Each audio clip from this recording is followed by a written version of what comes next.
जग दे चाचा।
जातिवाद जनगणना के साथ साथ जितने भी सरकारी संस्थान हैं, चाहे वो जुडिशरी हो, जहां से हमारे खिलाफ लगातार फैसले आते हैं, चाहे वो आर्मी हो, चाहे वो और कोई सरकारी संस्था हो, सब लोग सब जगह का आरक्षण व्यवस्था लागू होनी चाहिए। बताओ होनी चाहिए नहीं होनी चाहिए? बताओ होनी चाहिए नहीं होनी चाहिए? बहुत अच्छी बात। साथ साथ हमारी ये भी मांग है जो मैंने पार्लियामेंट में भी उठाई कि निजी क्षेत्रों में आप इस बात को समझो गौर करके इस देश में 2% सरकारी नौकरियां कितने परसेंट? जोर से बताओ। 98% प्राइवेट सेक्टर है। कुछ ऑर्गेनाइज है, कुछ अनऑर्गेनाइज है। आप ये देखो 2% में तो बंटवारा है, लेकिन 98% में सब पुरानी सत्ता वाले लोग और आज की सत्ता वाले लोग सांप की तरह कुंडली मार के बैठे हैं।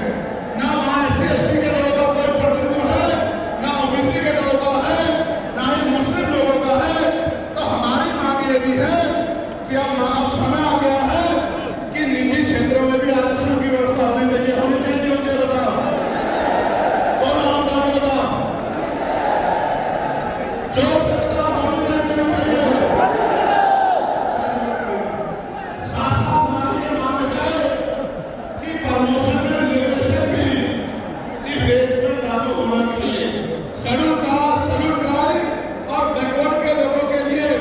प्रमोशन में रिजर्वेशन भी सरकारी संस्थानों में लागू होना चाहिए। लागू होना चाहिए, ना होना चाहिए? बताओ, जोर से बताओ। हमारी ये भी मांग है कि मंडल कमीशन की बाकी सिफारिशें भी लागू होनी चाहिए, क्योंकि जब तक मंडल कमीशन की बाकी सिफारिशें लागू नहीं होगी तब तक पिछड़े वर्ग के लोगों को बराबर की हिस्सेदारी और सम्मान नहीं मिलेगा। हमारी ये भी मांग है, सरकार कह रही है कि क्रीमी लेयर लागू करना चाहिए और जज साहब भी कह रहे हैं क्रीमी लेयर लागू करना चाहिए।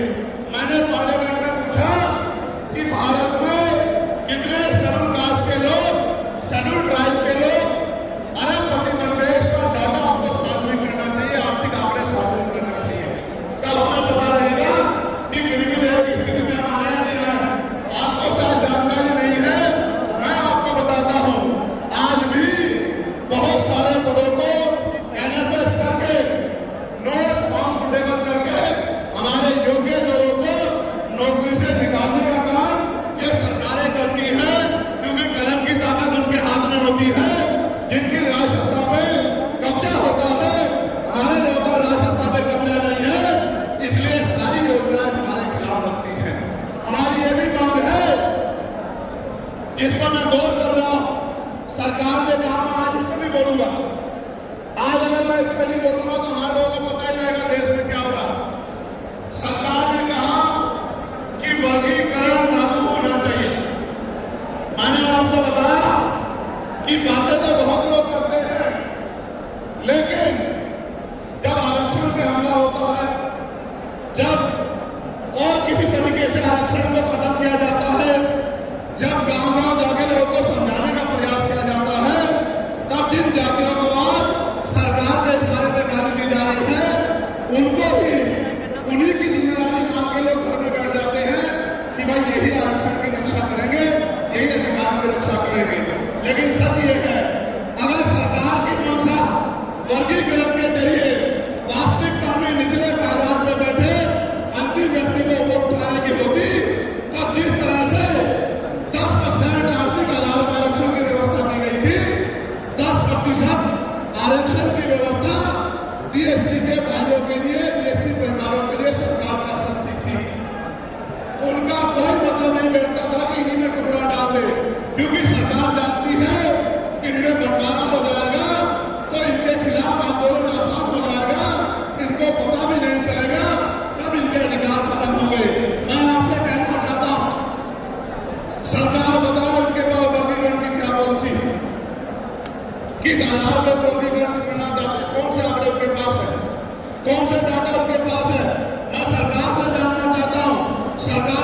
स्पेशली डीएससी के भाइयों को कह रहा हूं, मेरी बात को गौर से सुनना।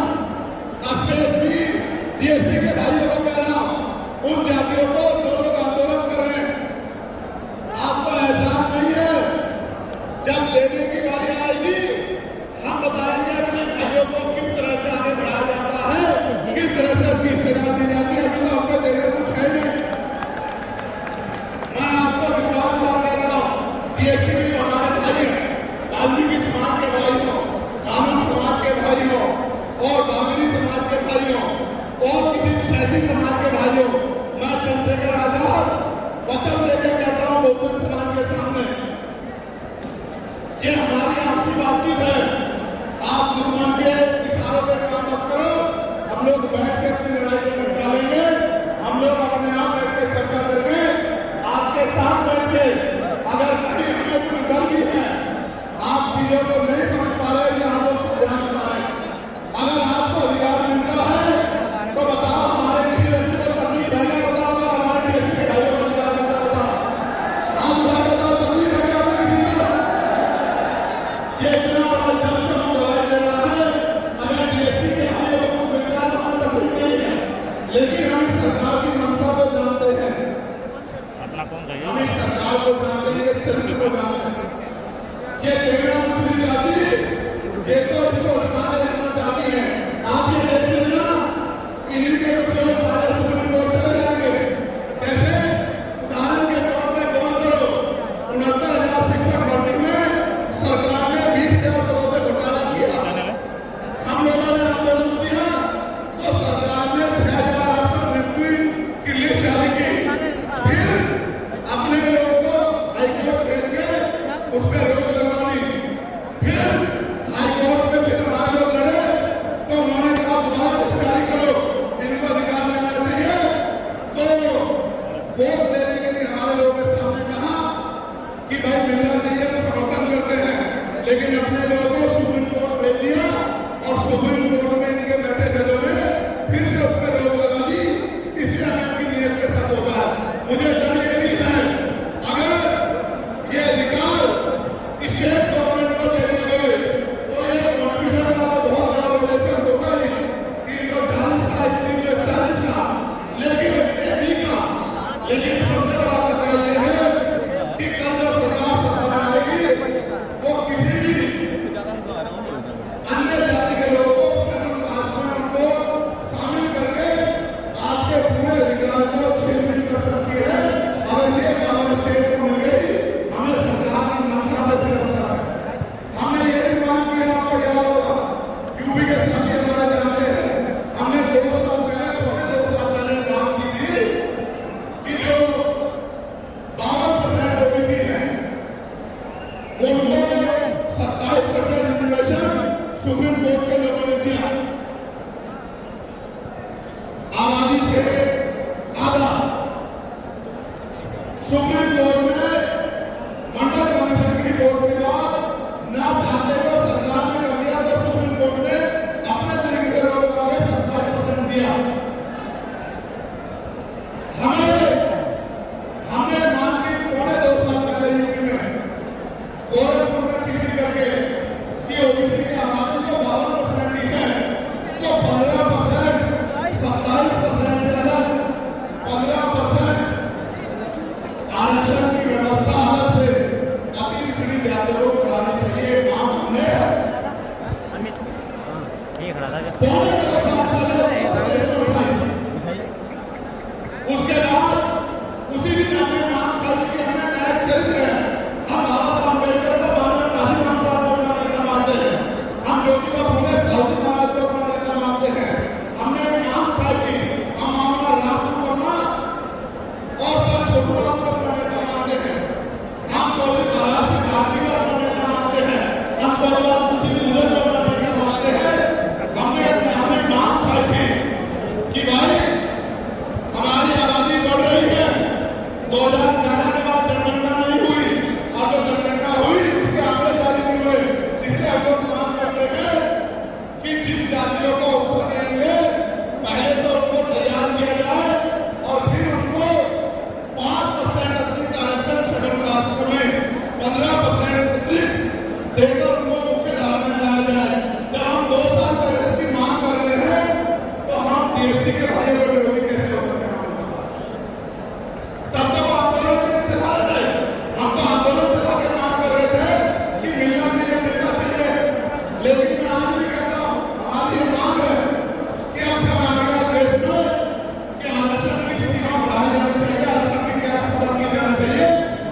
पहले देश को ये तो बता दो जाति का जनगणना करा के कि भाई अभी तक उनका प्रतिनिधित्व कितना है, अभी तक उनकी सरकारी नौकरी में हिस्सेदारी कितनी है और कितनी कमी उनकी है जो आपने 10% उनको दे दिया। आज हम लोग एक और मामले उठाते हैं कि विकास का आरक्षण बढ़ा के उसकी संख्या के आधार पर 25% करना चाहिए। बताओ सारा बोलू क्या दो जो से बताओ सहमत बोलू क्या दो। तो ये हमारी वो मांगे हैं जिनके लिए आज हम लोग यहाँ इकट्ठा हुए हैं और हम इकट्ठा नहीं हुए आज तो मजबूरी या अपने देश से प्यार था कि हमने अपने दोनों को बदलाव कर लिया। अगली बार अधिवेशन तो होगा इंदौर में, लेकिन जब चलिए तो इस बार एक और बड़ा आंदोलन रामलीला मैदान में और रामलीला मैदान से अपनी पार्लियामेंट का चुनाव करके मांगों को उठाने के लिए हम लोग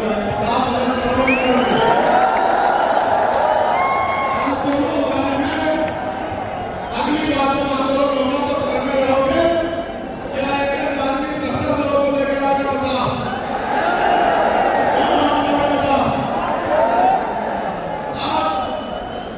लगभग सभी मांगों पे मैंने अपनी बात रख दी है, लेकिन जो बहुत बुनियादी बात मुझे आपसे करनी है, जो मेरे दिल की बात है, क्या आप सुनना चाहते हो?